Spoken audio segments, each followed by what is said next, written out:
What's up, ladies and gentlemen? Akalon here, and of course, as always, welcome back to each and every one of you. If you're new here, thank you so much for joining us. We're continuing our conversation around Dragonflight Alpha with an interview, another one by Hazzikostas. This time, Crendor did the interview, discussing quite a number of really cool topics. And a lot of the topics were questions about all the mainstay stuff, the things that we've heard before. But some of the answers from Ian in this one really alluded to a lot more that can be unpacked here. So that's what we're going to be doing, looking a bit at the philosophical answers and the philosophical goals of Blizzard Entertainment with Dragonflight. Some of my hopes, some of my fears, things like that. Now, before we get into it, I want to ask you a very important question, and I want you to be very honest. Do you believe that World of Warcraft Dragonflight is going to be good? Whatever good means for you, let me know in the comment section down below. And then, of course, at the end of this video, if you are convinced of the other or the same, if you think it's going to be good, hit the like button. If you think it's not going to be good, hit the dislike button. Let's see. Let's use this as a sort of mini poll. You can be one of the cool people on the screen right now by simply joining Patreon, becoming a Twitch member, or joining us over on Twitch. The links are all in the description down below. All right, first and foremost, let's get this right out of the way. Is Dragonflight going to be rushed? It feels rushed. A lot of people have mentioned this, and I think it is worth discussing. So Crendor thought the same thing, asked Ian about this, and Ian sort of dropped a pretty big bombshell. Dragonflight have been in development since before the launch of Shadowlands. So Dragonflight have been in development for a really long time, suggesting that Blizzard already knew that they wanted to go in a completely new direction even before Shadowlands launched, which is rather interesting. Now, we don't know how long before, and to be clear, Blizzard does have two teams that work on World of Warcraft. Usually, though, the way this is done is as soon as the new expansion launches. So in normal circumstances, when BFA launched, Team 1, who is the original team that usually works on new expansions, will move over to Shadowlands, and then Team 2 will take over for the maintenance of BFA. So they will be the ones who bring out the patches, the raids, the subsequent dungeons, and all the rest of it. This is the normal system by which World of Warcraft have always worked. This time around, it seems like Blizzard went a completely different route, either by having a new team, so a third team introduced that would start work on Dragonflight, or perhaps just taking Team 1 and kind of splitting it. As people finished their work on Shadowlands, they moved over and they started working on Dragonflight. But, whatever it is, the game, according to Ian, is well and truly on schedule. The reason the alpha this time is coming out a lot sort of later than normal is because they're doing a more focused alpha approach. So in the past, according to Ian at least, they would release the alpha as soon as they had anything playable ready. And then months would go by before they add new things, so people would oftentimes go through massive lulls of just no content being released on the PTR or on the alpha servers. This time around, though, everything is already ready to be tested. So they are rolling out in a more focused approach every single week, a new zone with new classes to be tested, new specs to be tested, new areas to be tested, new dungeons and raids to be tested, or the raid to be tested, every single week. So it's going to be building up in phases, and then by the 6th phase or whatever, you're going to have access to the whole game so that they can get all the testing done, see what that's like, take the game offline, and then do the official launch. Now on this, I like this more. I think a more targeted approach to testing is always going to be a good thing, but I also dislike it for the same reasons I've disliked alpha and beta for such a long time. The game is going to be solved literally from day one, right? So by the time the game launches, everyone would have seen everything. All of the stories would have been spoiled already. Just went online today on WoWed and saw that the entire storyline for the first zone, Azure Span, third zone, but first zone that it was testable, is already spoiled. We already know exactly what's happening there. We already know the story. Now, there is maybe a little bit of good to take away from this, and that is that, according to Ian in an interview with Towley, the introduction questline, so the questline that takes you through the initial sort of max level experience, that questline is an introduction to what the story for Dragonflight is going to be. So hopefully the major story parts, the actual big stories, hopefully that is hidden behind the renown system.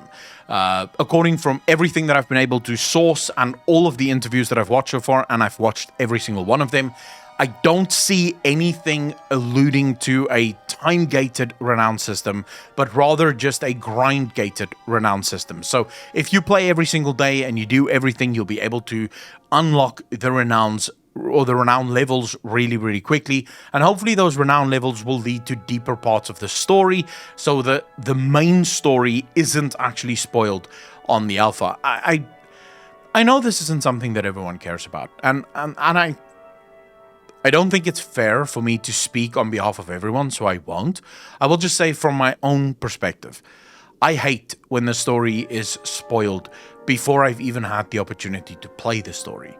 I hate the idea, I hate the idea of us logging into the game and literally the same day that the new game launches, people are already asking for the PTR. When's the PTR for patch 10.1 coming? Which is exactly what's going to happen, by the way. The way this goes, what's going to happen is the new expansion is going to launch, and on that exact same day, you're going to have people waiting for the PTR for 10.1 because they've already seen 10.0. Now they want to see what the PTR is. So a lot of people have shifted playing World of Warcraft on the retail live servers to playing World of Warcraft on the PTR servers because they finished the game on the PTR, and then live basically suffers as a result of that. So I really dislike that system. I wish Blizzard would be even more targeted in their approach to testing the game, insofar as test the classes, test the game as much as possible, but don't spoil the story, don't spoil the world. Let people enjoy the world for the first time as it's supposed to happen. But anyways, I'm not going to waste your time too much for that. This was just a very interesting point, and one of the bigger parts of the Q&A, the interview here, was to this point. So really interesting as far as I'm concerned. The next question that was asked is about dragon riding and where dragon riding is going to fall in terms of future implementations. Will this become the next sort of flying thing? Is this how we're going to be flying in the future? And Ian said this is completely up to us, the players. If we love dragon riding, this is definitely a system that they could look at to make flying a lot more interesting. And you guys know my opinion on this. I am all for it. I feel like flying in World of Warcraft is an incredibly degenerative system at the moment. And I don't mean that flying should be removed. I don't think that flying is bad. I just think overall flying as a system adds nothing to the game. It simply removes a lot from the game. All of the world, all of the creatures in the world, all of the content in the world is removed the second flying goes live, because now you can skip all of this and just go to where you need to be and do that. It makes the world a lot smaller. I get why people want that, because the world isn't always the most interesting part, and it's very boring to run from point A to point B and having to fight your way through millions of mobs that you've killed a million times over. So I think dragon riding really bridges that gap, where the way you would skip that content is content in and of itself, and that is a good thing. Sort of also tying into this is just the pure size of the zones in Dragonflight, and Ian alluded to this as well in the interview. The dragon riding or the Dragonflight zones are incredibly large, and Ian said a very specific focus for them in this expansion was on negative space. So negative space in terms of game design is space that isn't important, but it's space that serves a purpose.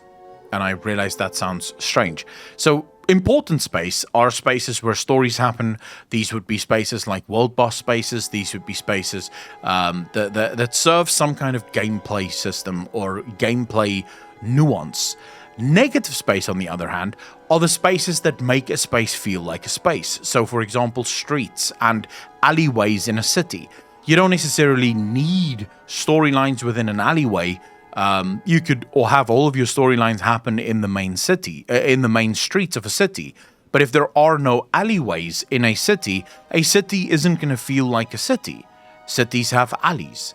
So, does that make sense? You kind of need those negative spaces for a zone to really feel like a zone. And this is something that Blizzard focused on very heavily in Dragonflight, is these negative spaces within the zones. And all of the zones are designed really from this perspective.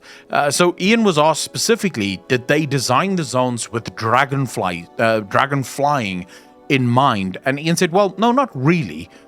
It is sort of a chicken and egg idea where they knew from the beginning that they wanted some new traversal system, but they also knew that they needed to change up the zones. Some older zones could sometimes just feel like it's a list of gameplay features, one after the other, which doesn't make it feel like a breathable, livable space. It just makes it feel like a game space, whereas they wanted to change this. And a good example, I think, of this, to sort of highlight what this means, is in games like XCOM, games like Mass Effect, basically any sort of RPG game. Have you ever been on a battlefield in a game and you'll see boxes sort of scattered throughout the world, and you very quickly realize that all of these boxes are there for cover.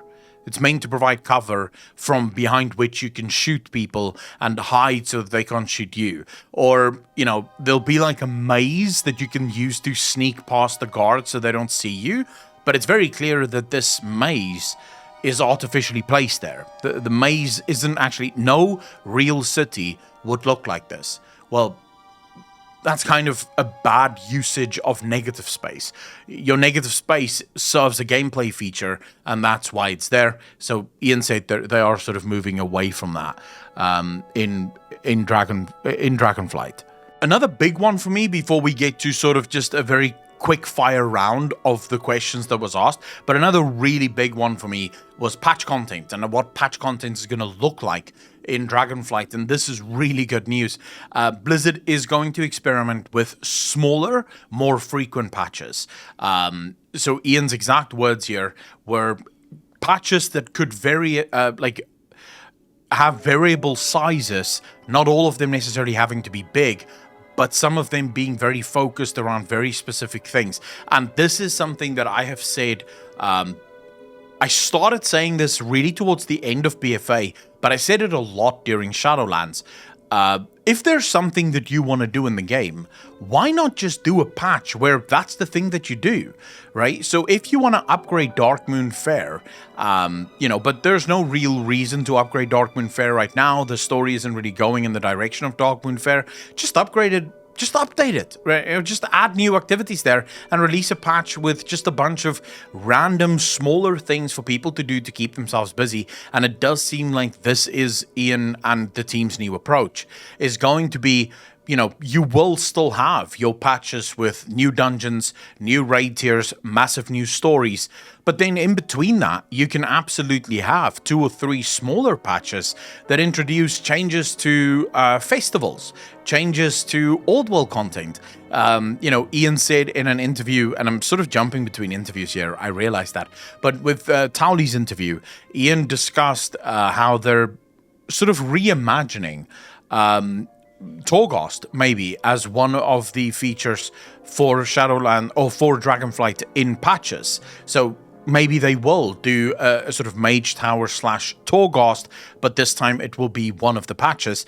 And again, really good idea. I think World of Warcraft for a long time suffered from a very rigid release schedule where everything had to fit into this. Every 4 months we have a patch. And one patch is usually completely useless because it's a 0.5 patch, and then we have this massive patch that just adds like all of the main gameplay stuff. And it's kind of, well, there's things in between that people like doing, and you should try and focus on those things as well, right? Because they are important. Just because you might not find them important, they are important to someone. There's someone out there that enjoys it, so it's a good idea nonetheless, right? So now over to a little bit more quickfire.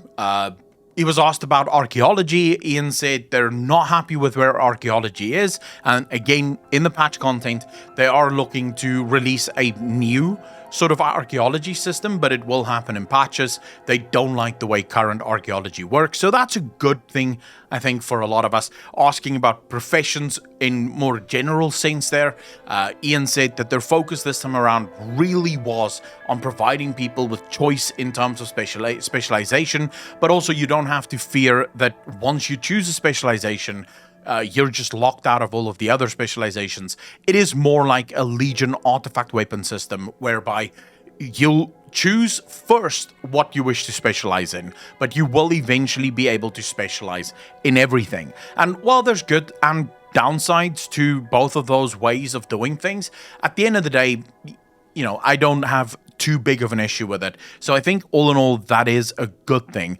I'm really looking forward to it because Crendor's question was literally, are professions more like an actual spec or just like engineering in the old days? And Ian said a little bit of both. So just how exactly is professions going to play out?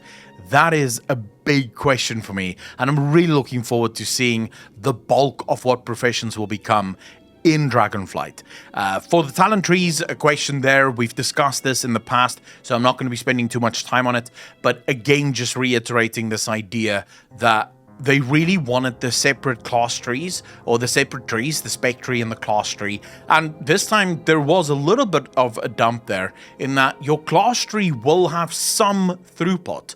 So just because your class tree is mostly utility, there can be some power items or some power talents in your class tree as well, although the majority of it will be utility focused, and your spec tree, all of it will be damage focused. So just an interesting little sort of side bit there, I think, at the end of the day. Also, there's no allied races planned at the launch, but it is something that they might be interested in the future. And for anyone that is sort of interested in gathering professions, the sort of secondary professions, those haven't received any updates. But according to Ian, it is something that they might be interested in the future. So all in all, I think a really good interview. I tried to condense it as much as possible and give you my thoughts on the more interesting things, for me at least. Everyone's going to find different things that they like and different things that they find interesting, of course. But this, to me, are the things that I'm most interested in. I'd love to hear from you. What do you think? And then very specifically, again, are you hyped for this expansion? Do you think that this expansion is going to be the expansion that makes you enjoy World of Warcraft again like you used to, or are you still very skeptical? Let me know in that comment section down below. Then just once again, if you want to be on the screen right now, remember to hit the links in the description down below. Join us over on Twitch, Patreon, or YouTube channel members. Ladies and gentlemen, as always, my name is Akalon. Be kind to each other, be good to each other. I will see all of you in the next one. Peace out, fam.